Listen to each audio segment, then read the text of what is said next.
Mesdames et messieurs, bonsoir. Bienvenue au magazine économique. Chaque dimanche, 3h sur Radio Métropole et le dimanche soir, 7h sur Télémétropole, le rendez-vous économique. On reprend cette émission en télé le mercredi matin après le point et samedi après-midi à 2h. Depuis quelque temps déjà, on parle de management dans cette émission. Je rappelle l'émission que nous avons eue avec Martine Bout pour parler de la situation de Digicel et voir comment cette grande compagnie fonctionne. Récemment, on parlait encore avec un jeune professionnel haïtien, M. Parrette, de la gestion au niveau du système financier haïtien. Aujourd'hui, nous allons parler de ressources humaines. On considère cette partie très souvent comme la partie oubliée d'une entreprise. Et on va certainement se concentrer aujourd'hui pour voir l'importance des ressources humaines. Pour le faire, nous allons recevoir deux responsables de la Chamar, qui est une société haïtienne pour le management des ressources humaines. Nous avons avec nous Mme Marilyn Thomas, qui est vice-présidente à la formation, et Mme Gerdy Saint-Louis, vice-présidente au service aux membres. J'ai pu survivre à cette présentation. Mesdames, comment allez-vous? La première question, il n'y a pas d'hommes dans cette association? Aujourd'hui à l'émission, non, mais oui, il y en a. Et au niveau des ressources humaines dans les entreprises, nous avons également tant des hommes que des femmes. Quoique les femmes ont tendance à avoir une présence beaucoup plus fréquente au niveau des départements de ressources humaines, ce qui explique peut-être pourquoi Gerdy et moi sommes là aujourd'hui. Mais il y a effectivement des hommes au niveau des départements de ressources humaines dans les entreprises et dans l'association. J'aime les chiffres, les statistiques, les enquêtes, ça m'intéresse. Si je fais un sondage, une enquête, est-ce qu'on va avoir 99% de femmes au niveau des ressources humaines, tout au moins comme responsables? Madame Saint-Louis. Ce serait, je dirais, un pourcentage assez élevé, mais en fait, oui, vous avez raison, il y a peut-être une plus grande majorité de femmes orientées vers la fonction des ressources humaines et à pratiquer la gestion des ressources humaines dans le pays que des hommes, et même à l'échelon international. Ah bon? Est-ce qu'il y a une raison pour cela? Qu'est-ce qui explique que les femmes sont attirées par les ressources humaines et les hommes peut-être vers la comptabilité, vers la finance? On ne va pas dire qu'il y a une raison scientifique, mais je pense que cette tendance se cache probablement derrière l'historique de la fonction ressources humaines en général. Aujourd'hui, on parle de gestion des ressources humaines, mais par le passé, on parlait surtout d'administration du personnel. Donc, une femme qui était secrétaire dans une institution, qui faisait de l'administration, tout naturellement se voyait évoluer à un moment de sa carrière vers le poste de responsable de ressources humaines. Tout simplement parce que c'est une fonction dans laquelle il y a beaucoup d'administration. Donc, je peux dire que c'est l'évolution de cette fonction qui a quand même tiré derrière elle beaucoup de femmes. Toutefois, on doit avouer que le rôle de la fonction ressources humaines a beaucoup évolué depuis.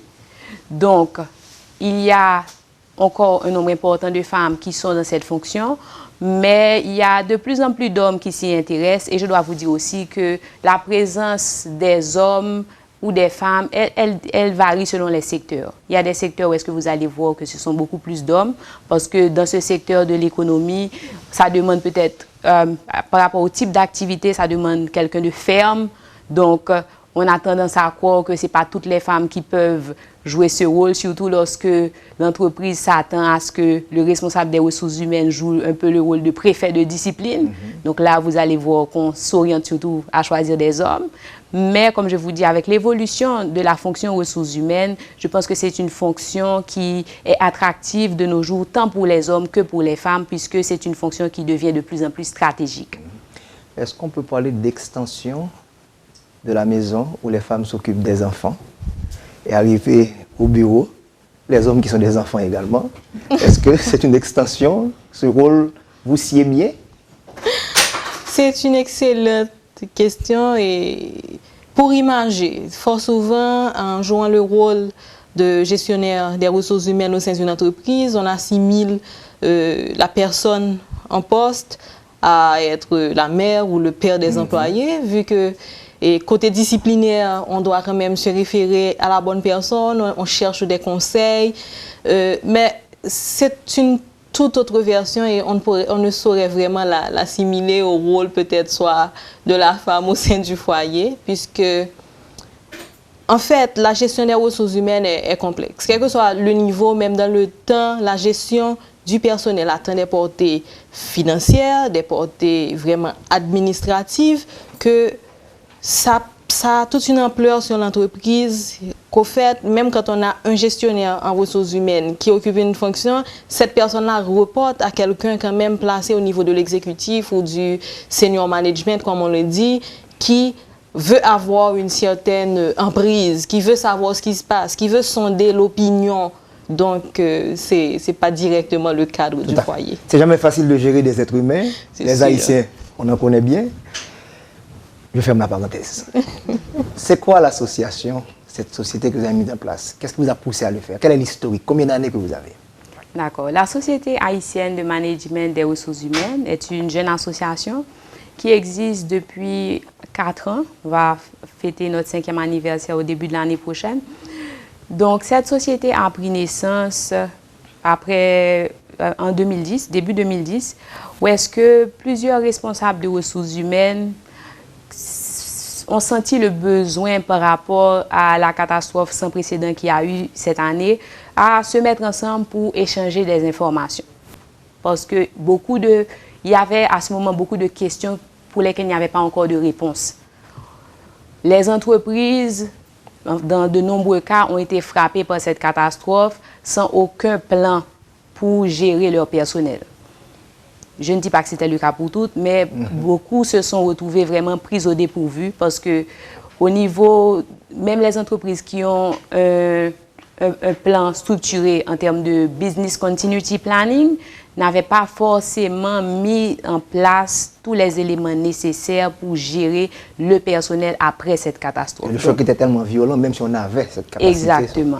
Et je dois vous dire que si on prend quelqu'un qui était un responsable de ressources humaines, qui était très souvent lui-même affecté, donc devait non seulement penser pour lui-même et voir comment assister le personnel. Donc on s'est tout naturellement regroupé pour avoir cet espace d'échange. Et à partir de ce moment-là, on s'est rendu compte qu'il y avait des besoins énormes.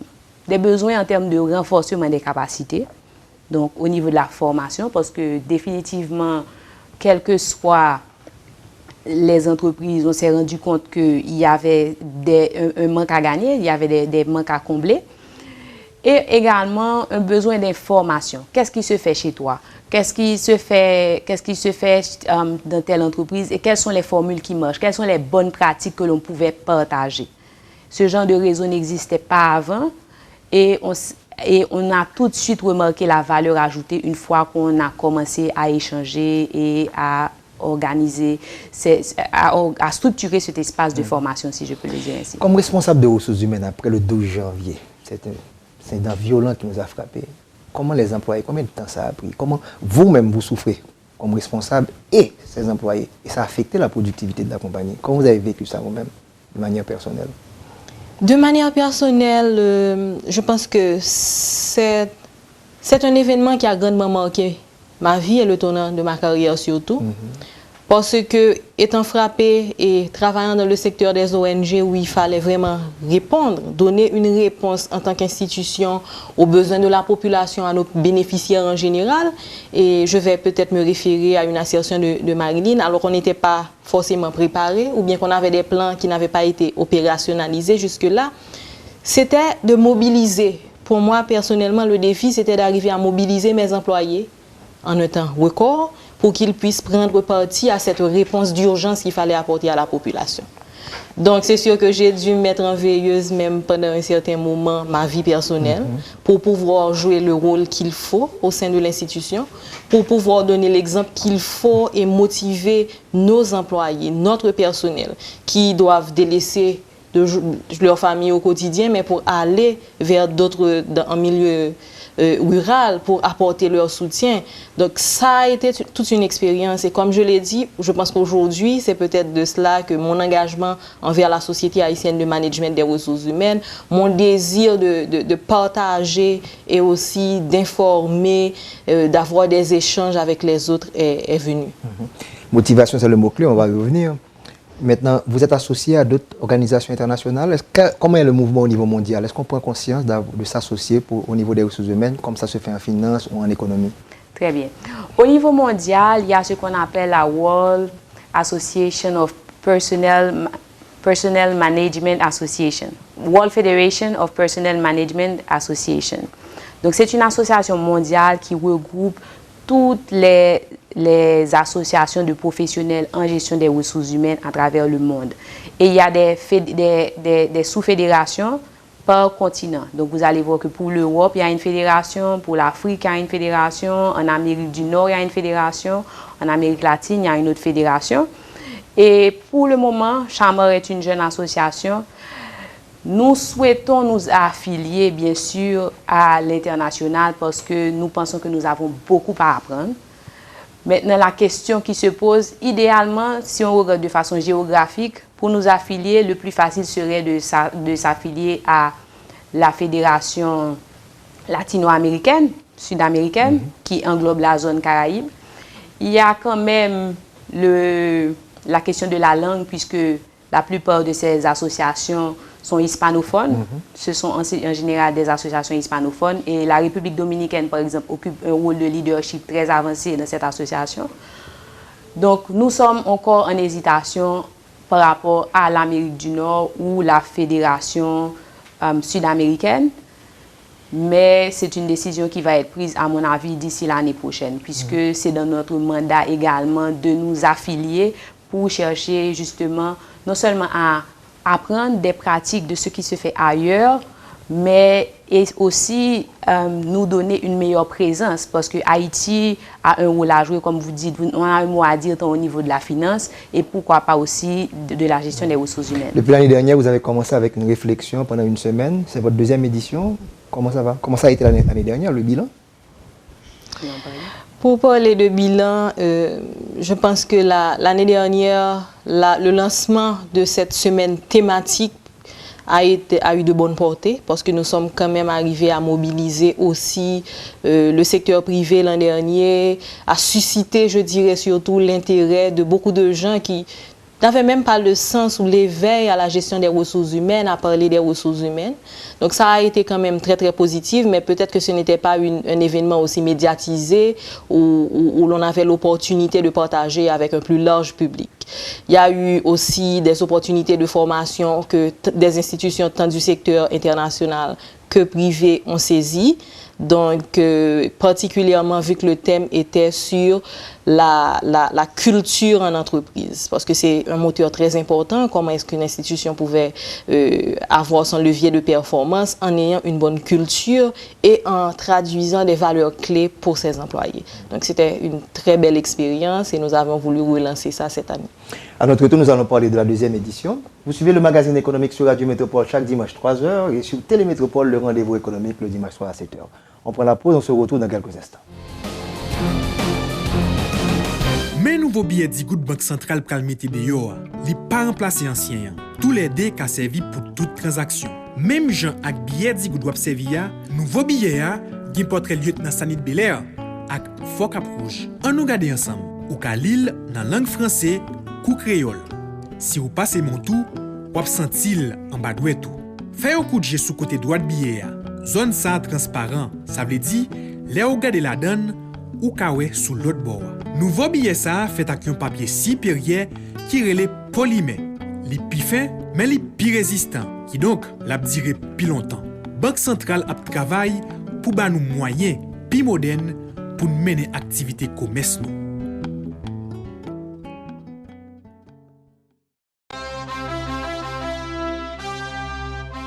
La douane voye fait tout le monde connaît que c'est dans bureau douane que moun ak marchandise gen doit passer ni sous frontière ni l'autre côté.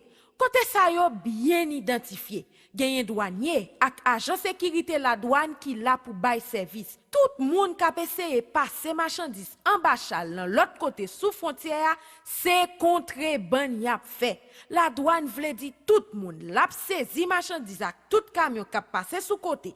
Et moun qui concerné la fait arrêter yo pour y aller devant juge qui là pour ça. La douane a profité rappeler tout moun. Bon droit la douane, c'est dans banque pour y aller payer ça.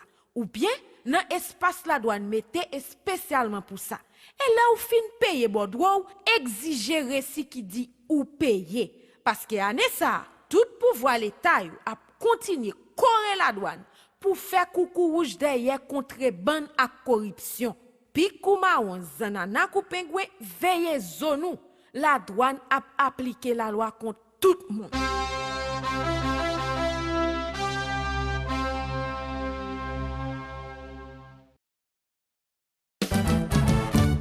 Les campés bas côté, la défense intérêt, la fait affaire marché, toujours gens ou tablé, ou toujours faire confiance, passer le bas performance, ou satisfait sans mode, leurs ses clients Sogé Bank, toujours bas côté mes amis, Sogé Bank, toujours bas côté, Sogé Bank, toujours bas côté mes amis, Sogé Bank, toujours bas côté, Sogé Bank.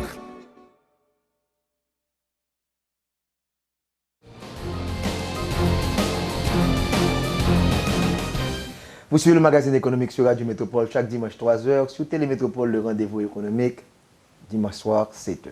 On reprend cette émission le mercredi matin vers 9h après le point et samedi après-midi à 2h. Nous parlons de management de ressources humaines. On a fait le bilan de l'année dernière et la prochaine activité, c'est quelle date exactement? La semaine des ressources humaines va se tenir cette année du 10 au 15 novembre. C'est la deuxième édition. C'est la deuxième édition, justement. Donc, cette deuxième édition va être lancée le 10 novembre. Nous aurons une conférence d'ouverture qui aura pour thème Haïti 2020, perspectives et enjeux ressources humaines. Et pendant tout le reste de la semaine, nous aurons un ensemble d'activités incluant des conférences, des séminaires de formation, des déjeuners causeries sur des thèmes d'actualité au niveau de la gestion des ressources humaines. Donc, parmi les thèmes que nous avons cru important d'aborder cette année, nous pensons qu'il est essentiel de parler, par exemple, de la réforme du Code du travail qui est actuellement en cours. Il y a la rémunération. Okay? De nos jours, beaucoup d'entreprises se posent la question, est-ce qu'elles offrent une rémunération compétitive, une rémunération équitable qui leur permette non seulement d'attirer, mais de retenir la qualité de personnel dont elles ont besoin. Nous avons également pensé à parler du leadership en entreprise, surtout en insistant sur l'aspect diversité culturelle, parce que de nos jours, comme vous pouvez le constater, dans les entreprises haïtiennes, nous avons, pas seulement les entreprises haïtiennes, mais les différents types d'organisations qui travaillent en Haïti. Nous avons des gens qui viennent de différents horizons et ça représente un défi pour les managers, les employés également, de pouvoir s'accommoder à ce bouillon de culture qui Donc, a vous à gérez la l'intérieur. diversité? Bon, à ce stade, en termes un gestionnaire des ressources humaines aujourd'hui, même en Haïti, doit quand même s'orienter sur la gestion de la diversité parce qu'elle est bien présente. Donc, pas seulement hommes-femmes, mais également d'autres nationalités qui arrivent ici. D'autres nationalités. Nous avons également pensé à l'intégration de certains groupes. Nous avons par exemple la secrétaire d'État aux personnes handicapées qui fait actuellement beaucoup d'efforts pour promouvoir l'intégration des personnes handicapées dans le monde du travail. Et ce sont des initiatives que les responsables, les managers au niveau des entreprises, les responsables d'entreprise doivent être prêts à appuyer, mais la personne qui aura de façon concrète à mettre en œuvre ces décisions sera le responsable des ressources humaines. Madame Saint-Louis, très souvent on entend dire que les ressources humaines ne sont pas qualifiées, on n'arrive pas à retrouver de bonnes ressources humaines. Et de l'autre côté, des jeunes qui sont dans la rue, qui n'arrivent pas à trouver les emplois, le taux de chômage est élevé. Qu'est-ce qui se passe? Comment peut-on expliquer au niveau de marché de travail qu'il y ait des deux côtés un besoin et une offre et il n'y a pas de cohérence? Donc ça, c'est peut-être l'opportunité pour nous de soulever aussi l'un des points essentiels qui rentre quand même dans le cadre des thèmes à développer au cours de cette semaine consacrée à la gestion des ressources humaines. Effectivement, comment aborder au niveau de la formation ce volet-là d'avoir des compétences adaptées au marché de l'emploi? Donc, il y a une forte demande. Certaines fois, les besoins des ressources humaines ne sont pas clairement, la stratégie pour attirer les gens n'est pas clairement définie. Les objectifs de l'entreprise sur le long terme et sur le court terme même parfois ne sont pas clairement partagés avec le professionnel ou encore le praticien des ressources humaines. Et on fait du recrutement, on perd des compétences. En même temps, les entreprises sont en train de rechercher des compétences sur le marché. Beaucoup de jeunes appliquent. Est-ce que les compétences clés, les compétences adaptées sont là? Donc ça, c'est toute une sensibilisation et c'est pour ça que la Chamor, au niveau de la Société haïtienne de management des ressources humaines, nous essayons de développer ce que nous appelons des partenariats institutionnels. Comment adresser de nos jours avec les universités, les centres de formation, ce besoin non seulement pour la fonction des ressources humaines, mais dans tout autre domaine, ce besoin d'adapter leur curriculum, d'adapter les formations disponibles aux besoins des entreprises. Donc, vous pouvez jouer ce rôle, à savoir entre les universités, les centres de formation et les entreprises qui ont besoin de ressources humaines qualifiées. C'est sûr, parce qu'un point clé, un praticien, un responsable RH est normalement devrait, c'est ce qu'on parle quand on parle de dotation, doit être en mesure d'aider son entreprise à faire cette analyse. Une analyse pour savoir comment évolue le marché, même si ce n'est pas le professionnel ou le praticien, le responsable RH qui va déterminer ce besoin, quand ces données lui sont communiquées, comment les traiter et maintenant comment aboutir à cette analyse pour définir quelles sont les compétences clés. Donc là, nous tombons dans une méthodologie tout à fait intéressante qui est la gestion prévisionnelle de l'emploi. Comment définir les métiers, les différents métiers au niveau de l'entreprise? Comment définir les différentes fonctions au niveau de l'entreprise? Et maintenant, comment gérer cette performance-là pour planifier sur le long terme, pour avoir des stratégies qui permettent le développement et le succès de l'entreprise. C'est dans cette conjoncture, comme on le voit, c'est non seulement à un certain niveau la formation, mais à un autre niveau aussi, il faut que les entreprises elles-mêmes puissent faire la distinction entre le rôle réel de la fonction des ressources humaines quand ils créent cette fonction-là au sein de l'entreprise et les besoins pour faire accroître leur institution. En attendant, je m'attendais, Mme Saint-Louis là, m'a dit, moi, je suis rêvé, parce que ça me connaît en réalité dans l'entreprise, c'est les gens qui ne sont pas capables de dire, je suis dans les ressources humaines, là, les gens qui mettent en côté sérieux. Est-ce que vraiment, la scientifique comme ça, est-ce que nous-mêmes, nous prenons aussi au sérieux en Haïti? Parce qu'on a besoin de faire l'argent, mais pour faire l'argent, il faut gagner des gens qui pour travailler, qui pour faire l'argent. Comment changer la mentalité dans l'entreprise que les ressources humaines, ce n'est pas des pour droit. Côté on a fait 2 jours, mais c'est un espace qui peut réellement permettre que l'entreprise soit compétitive et pour capable faire, dire bottom là, faire l'argent tout le monde. Très bien. Alors, moi je dit ça au début de l'émission, fonction ressources humaines sont bagages qui évoluent. Ça qui est intéressant pour nous constater, là, on a créé une entreprise, bon, moi-même étudier gestion, c'est vrai que je fais une spécialisation en gestion des ressources humaines, même si j'ai des cours côté que après nous faire plein d'affaires. Même depuis l'école, je ne peux pas dire que le professeur a vraiment insisté sur partie plan ressources humaines. Il a plus insisté sur finance, sur marketing. Donc, il est tout à fait normal que même des entrepreneurs qui font de grandes études en gestion, en finance, etc., leur a développé une entreprise. Yo assuré que ont un plan financier solide, un plan de pénétration du marché solide. Exactement. Et puis après, ressources humaines, bon, la logique là, c'est que charger à moun qui chercher travail dans le pays, donc nous avons besoin de moun quand même pour nous mettre dans le poste. Donc ça, c'est une réalité, c'est comme ça que les gens pensent. Mais ça qui est intéressant avec la gestion des ressources humaines, c'est que c'est une fonction qui est transversale. Qu'on occupe de lui, qu'on pas occupe de lui, la fait quand même. On n'est pas obligé d'embaucher, on n'est pas obligé de former, on n'est pas obligé de faire rétention du personnel. Et si on n'est pas assuré que tout élément de fonction est bien intégré, à un certain moment, on n'est pas obligé de tomber dans révoquer ou bien employé pour aller. Et c'est révoquer à Goncourt, hein? Révoquer à Goncourt. Et là, si l'employé prend une décision pour l'aller, pas besoin de si c'est dans la concurrence là l'aller, bon, il a coûté beaucoup plus cher que ça on n'a jamais imaginé. Donc, oui, effectivement, les ressources humaines, ce n'est pas un bagage que jamais prend trop au sérieux. Et c'est en général, l'institution a grandi et puis qu'il rend compte que les ressources humaines, ça vient tant qu'on boulette canon, qui traîne derrière. Et et puis il décide que bon, faut structurer bagay ça. Ou bien c'est leur entreprise la retrouver dans affaires sociales, ils ont cas tête chargée, il perdu là-dedans, il dit bon, faut occuper à faire ça. Donc ça c'est la tendance en général. Et bon, nous pas j'aime dire nous, c'est pas forcément parce que les gens sont de mauvaise foi, mais un monde qui va lancer une entreprise, premier objectif c'est comment on va faire l'argent. Donc au niveau de l'association, l'idée que nous avons nous lancer semaine des ressources humaines, ça c'est vraiment prendre différents acteurs et sensibiliser sur l'importance fonction ça. Nous avons parlé tout à l'heure de chômage structurel qui est en Haïti, que combien de gens a cherché travail, puis entreprises, mais même à plein que pas qu'à joindre les gens qui ont besoin. Et que obligé à chercher des gens en Philippines, obligé à chercher en Amérique latine, obligé à chercher Saint-Domingue, etc. Donc ça veut dire que son problème ressources humaines, ils vivent chaque jour, mais ils peuvent joindre vraiment une réponse sur qui gens nous pral aborder le problème ça de façon concrète.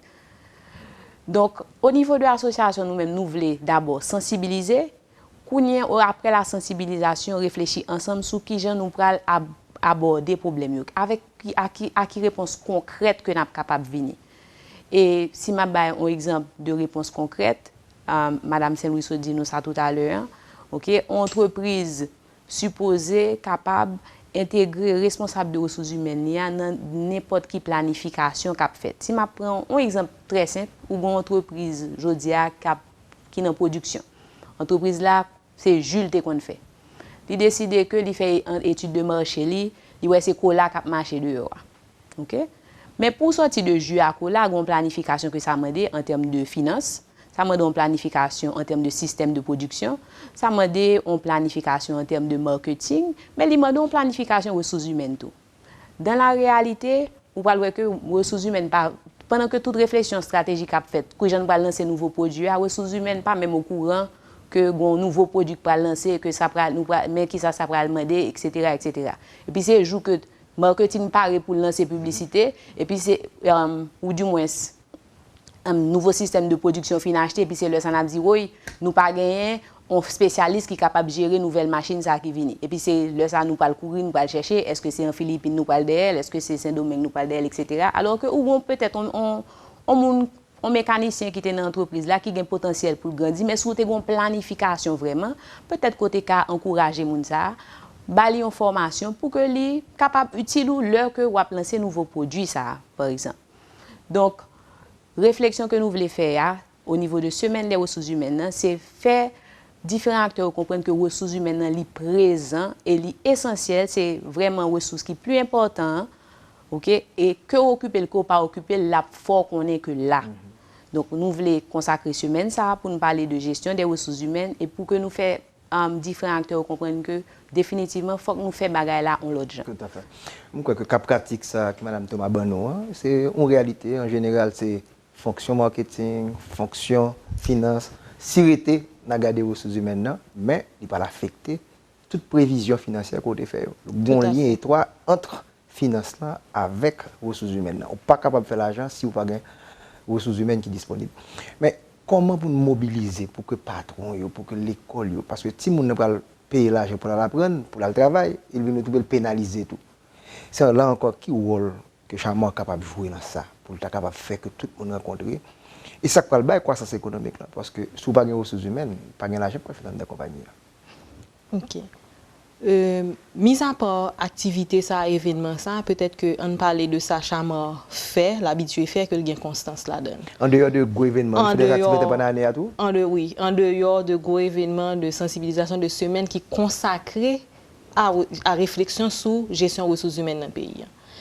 Il y a une activité clé qui peut-être son base permanente, c'est ça nous les rencontres informatives et réseautage. C'est des espaces d'échange, de débat, d'information, de formation pour principalement gestionnaires en ressources humaines. C'est pas l'homme dit gestionnaire en ressources humaines, c'est sûrement pas monde qui a titre effectivement de praticien ou encore problème de commun, responsable. même bagaille qu'on rencontre dans le bureau pour la rencontrer, on n'a pas ensemble nous assez souvent. Oui. Assez souvent oui. Me songe tout de suite après 2010 par exemple, il y a une gros tête chargée pour professionnels ressources humaines, c'est n'a parlé d'une nouvelle notion qui était staff care qui était vraiment bien-être employé. Donc, comment pour nous aborder la question bien-être employé, puisque l'institution a gagné des défis, ils ont besoin de motiver, ils ont besoin de mobiliser. Donc, comment pour nous faire ça? Donc, c'est à travers type de rencontre, ça, à travers type d'activité, ça, nous venons joindre une entente sous question et nous faire après une séance de formation.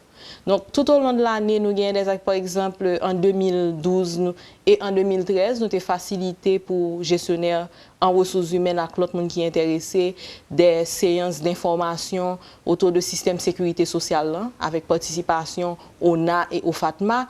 Donc, c'est un partage besoin.